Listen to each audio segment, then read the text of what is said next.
For him, it was the dream and the culmination of a lifetime. His name was Joseph Strauss. His title, Chief Engineer, Golden Gate Bridge and Highway District. Joseph Strauss is the man who led a corps of creative engineers and a legion of rugged men in designing and building the Golden Gate Bridge.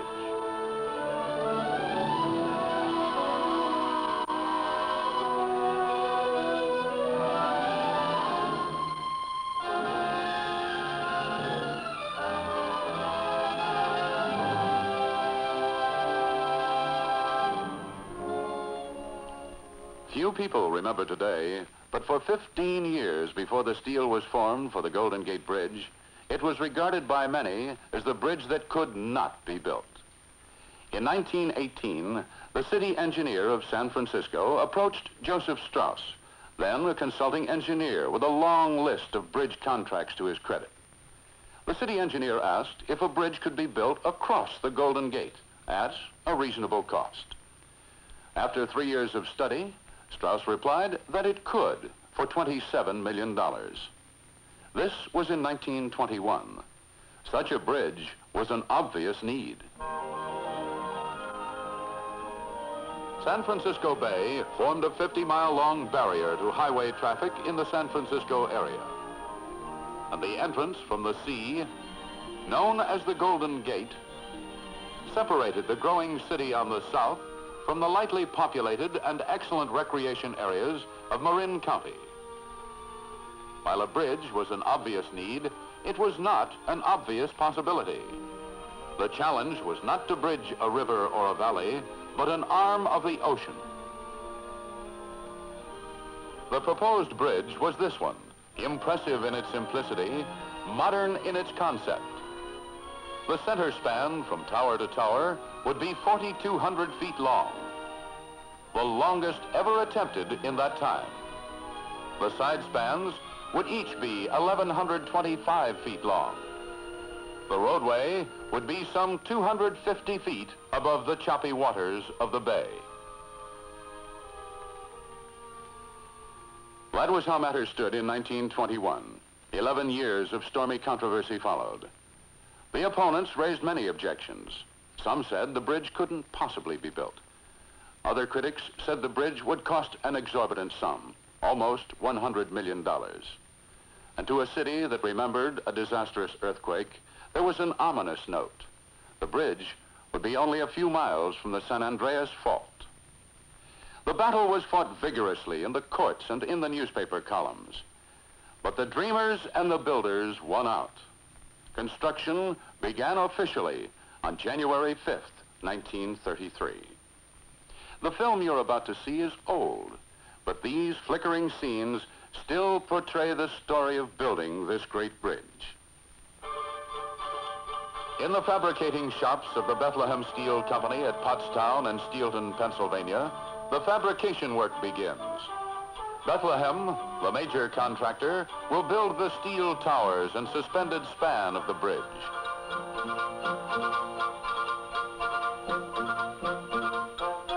Huge sections, formed and temporarily assembled at the shops, are disassembled and shipped by rail to the Philadelphia docks. It takes miles of railroad cars to carry the steel for the towers and suspended span.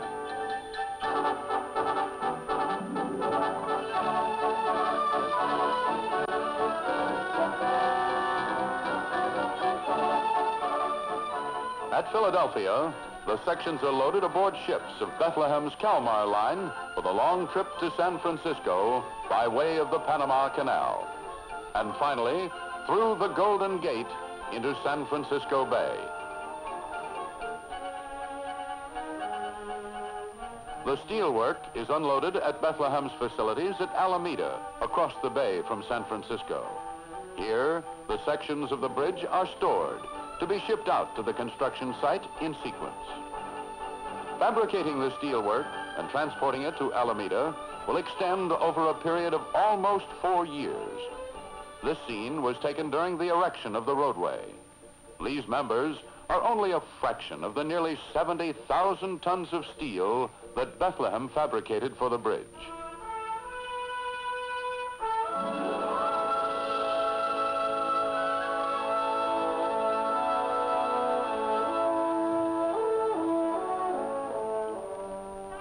At the Golden Gate, construction begins with the Marin Pier, which is built on bedrock on the North Shore, the work being protected by a sheet piling cofferdam. When the last of the concrete has been poured on the North Pier, its surface is ground to a true plane. This is to ensure that the steel superstructure will start true and plumb. The surface is made plane to within less than 1/32 of an inch.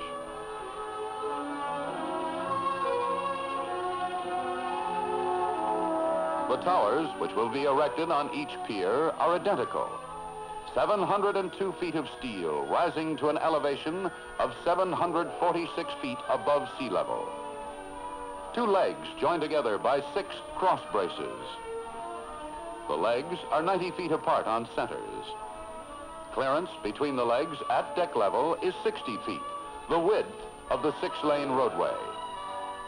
When the bridge is completed, there will be no other structure this tall between San Francisco and New York City. First step in erecting the North Tower is the assembly of the erection traveler, which will climb upwards between the legs of the tower, building as it goes. When the traveler derricks are ready, the 5-inch thick steel base plates are placed by precise measurement. The steel sections arrive on a carefully planned schedule. At this time, Bethlehem's Fabricated Steel Construction Division is known as the McClintock Marshall Corporation.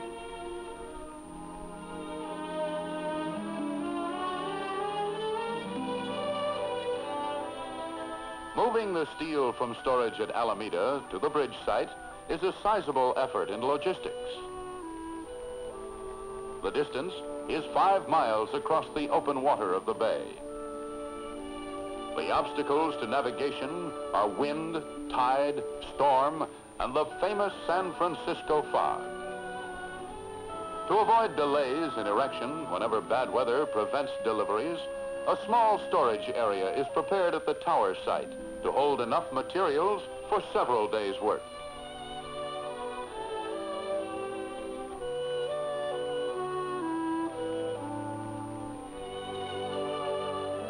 The lowermost sections of the tower are anchored to vertical steel angles, which have their roots 53 feet below the surface of the pier. These angles are pre-stressed before riveting to the tower legs, so they will exert a downward pull on the tower, a safeguard against the stresses of wind and earthquake. As the year 1933 unfolds, the Marin Tower climbs toward the roadway level. Even in this early stage, there appears the beauty of line that will make the Golden Gate Bridge famous. As the erection traveler raises itself on the lower tower sections, its spider-like shape stands out against the water. Each of its 2 electric-powered stiff-leg derricks is rated at 85 tons, about the weight of the heaviest tower section. The booms are 90 feet long. Once the traveler clears the pier by a sufficient margin, the workmen begin erection of the first diagonal brace. And so the technique of building the tower proves its workability. As the tower progresses upward, the traveler erects the tower legs, then raises itself and builds the braces behind it. Each time the traveler is raised, its weight must first be shifted to catheads placed atop the tower legs. Then the 4 plungers which support the traveler are withdrawn from reinforced slots in the tower legs.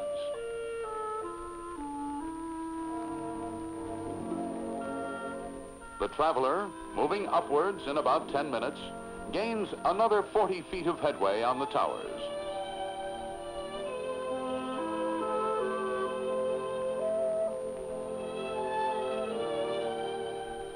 One red-hot rivet coming up, special delivery to men working by the light of miners' lamps inside the tower. The riveters work on double platform scaffolding, driving simultaneously on several levels.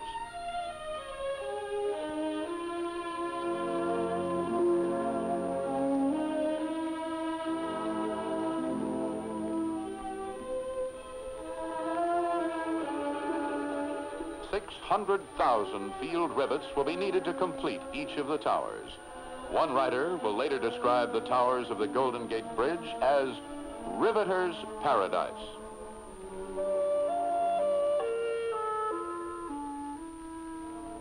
And so the work continues, and a new form rises against the sky in the beautiful Bay Area, a form which fits well in a land of massive hills and spans of water, but which dwarfs the men who are building it. In time, the only practical way up and down this open skyscraper is by elevator, and it's a sensational ride.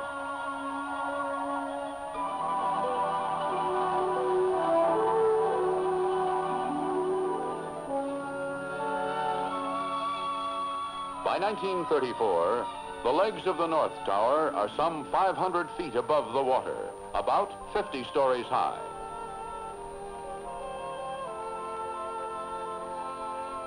From bottom to top, the cellular principle of construction remains the same. Plates of steel riveted to angles, forming a beehive of cells.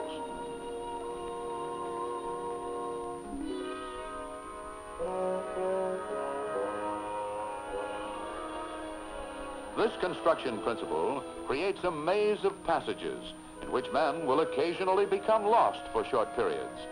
But it is a principle which helps explain the immense strength of the two towers.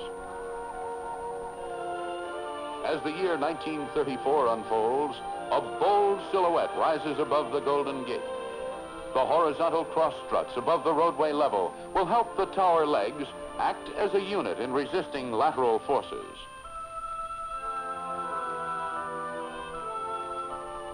For the top of each tower leg, there is a massive cable saddle cast at Bethlehem, Pennsylvania. Each saddle is a three-piece steel casting. They are mounted on rollers to allow movement during erection of the span. Later, they will be fixed in position. Placing the cable saddles in November 1934 essentially completes the North Tower. However, long before the first tower reaches completion, workmen across the bay begin building the second concrete pier for the South or San Francisco Tower.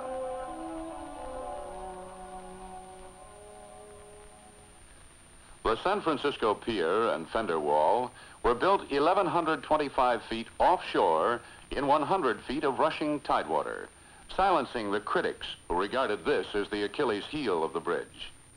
But the work didn't go without incident. A steamer, groping in the fog, demolished 400 feet of the trestle, which led from the shore to the pier site. The trestle was rebuilt. Later, a storm took out 800 feet of it. At such times, the people who said the bridge couldn't be built sounded as if they might be right. But a new trestle went up, and the work continued. All things considered, this pier and fender wall represent one of the most difficult underwater construction feats ever attempted. The pier was successfully completed in January of 1935. It took about a year and a half. On January 10th, 1935, the San Francisco Tower is begun. The traveler derrick, lowered from the North Tower, is reassembled on the second pier and begins another climb skyward.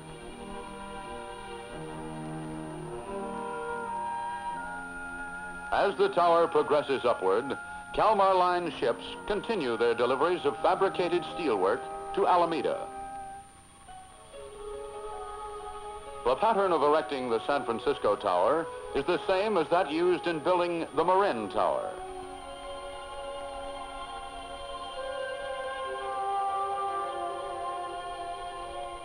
The San Francisco Tower is completed by late June, 104 days ahead of schedule.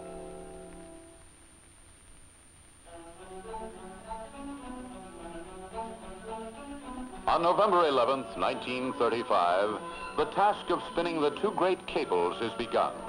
From then on, the Golden Gate is steadily bridged wire by wire. The workmen of the cable contractor stitch the north and south shores together with 80,000 miles of wire. Each Each wire measures just under 1/5 of an inch in diameter, slightly smaller than a lead pencil. Spinning carriages shuttle from anchorage to midspan, playing out as many as 6 wires on each trip.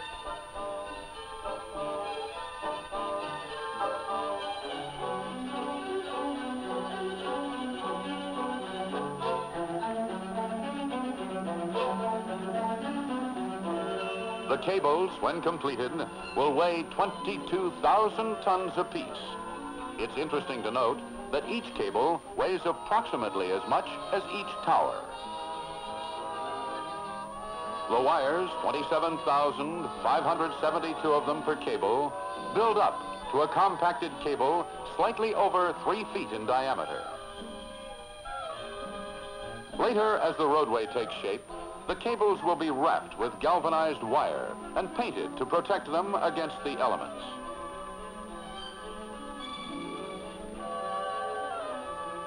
The spinning of the cables is completed in May of 1936. Bethlehem, builder of the towers, begins erecting the suspended span on June 18th.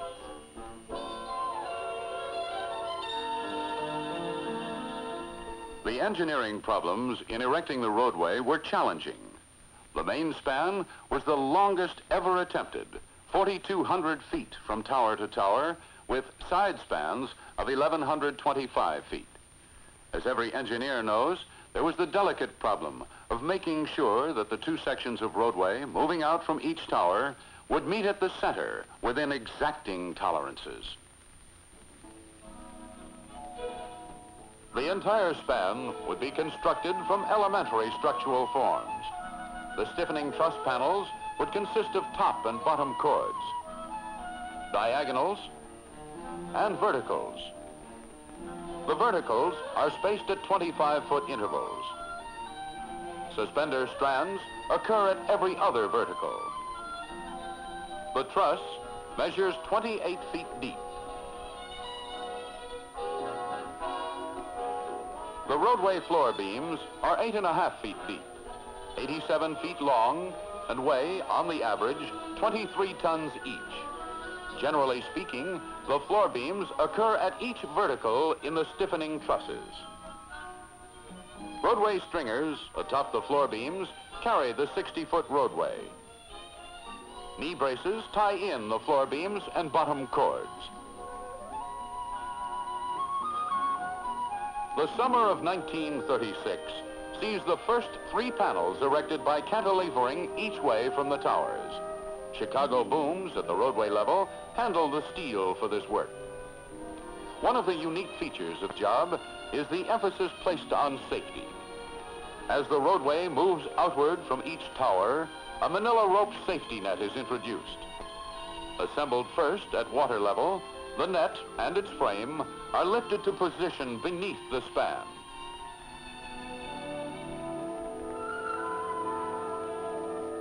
As erection proceeds, additional sections of net will be positioned, always in advance of the workmen. Eventually, the net will extend the entire length of the bridge. Also, the net reaches some 10 feet beyond the width of the span on each side. As erection proceeds, the first 3 panels of roadway are planked over. The steel work is delivered from Alameda to the base of the towers, then hoisted to this planked over area. From there, the steel members move out on a buggy to the point of construction.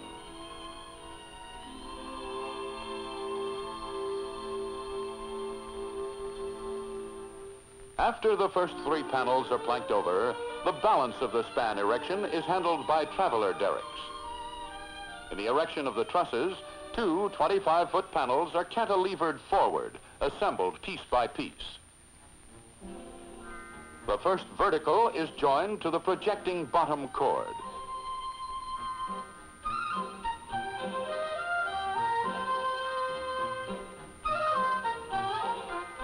The diagonals are then erected, followed by the top chord.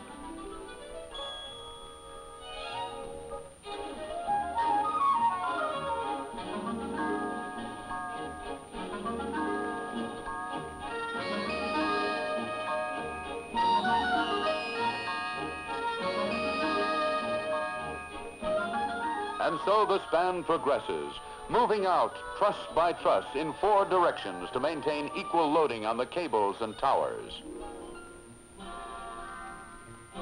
When each set of 2 truss panels is connected to the suspenders, the floor beams are swung into place.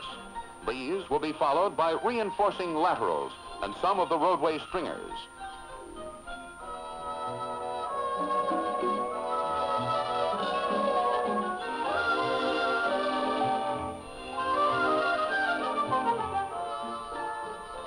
The net proves to be a success.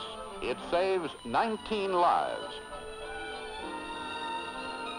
There are many special provisions for the safety of the men during erection. For example, for protection against head injuries, the workmen wear hard hats. And whenever they can work with limited movement, the men use safety belts with tie-off lines.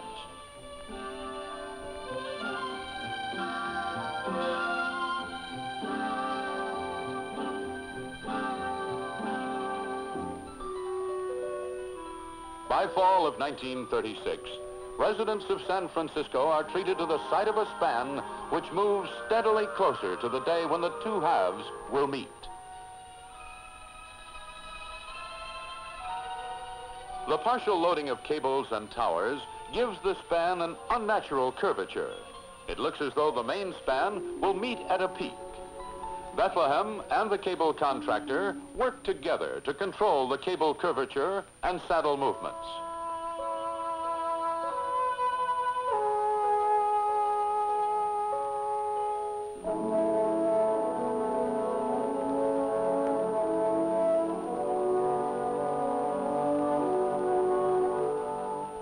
Soon, the erection gangs on the main span are within hailing distance. Then the safety nets meet.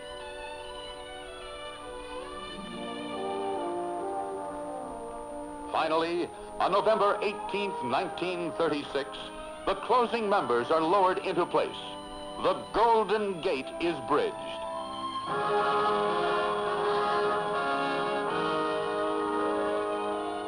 For Chief Engineer Joseph Strauss, and for every engineer who has contributed to the work, this is a day of realization, the type of day which fulfills the life of an engineer, first as a dream, then as a magnificent accomplishment.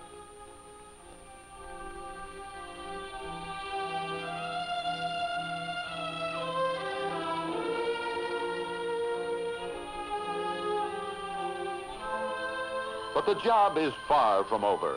Painters apply the final coat, a special color prepared for this bridge, International Orange by name.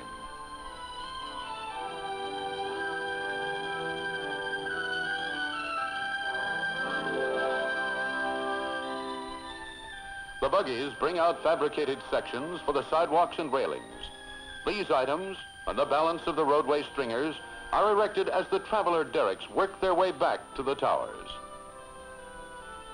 Bethlehem Steel's role in building the bridge is coming to an end, a role that involved the fabrication and erection of close to 70,000 tons of steelwork. When the derricks and other structural tools are removed, the paving contractor installs and welds the reinforcing steel for the concrete roadway. This web of steel will transmit traffic loads to the stringers.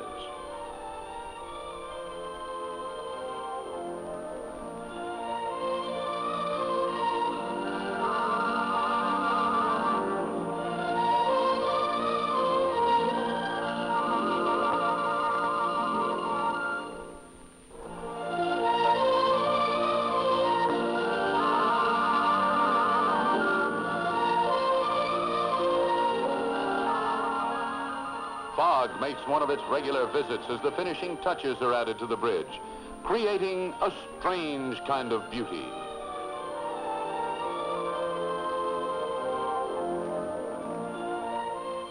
And so, the work is completed. The bridge that pessimists said could not be built has been built. May 28th, 1937, opening day.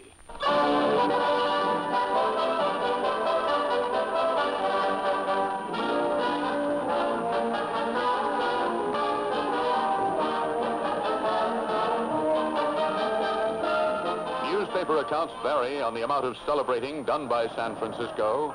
Some say 4 days, some say a week. It was a celebration worthy of the bridge. The fact that men who never saw a blueprint or drove a rivet were so deeply proud of the accomplishment proved that all men are builders at heart, conquerors of the impossible. But some men, the engineers, earn and cherish the privilege of doing the dreaming, the planning, the building. It was such men who designed and built the Golden Gate Bridge.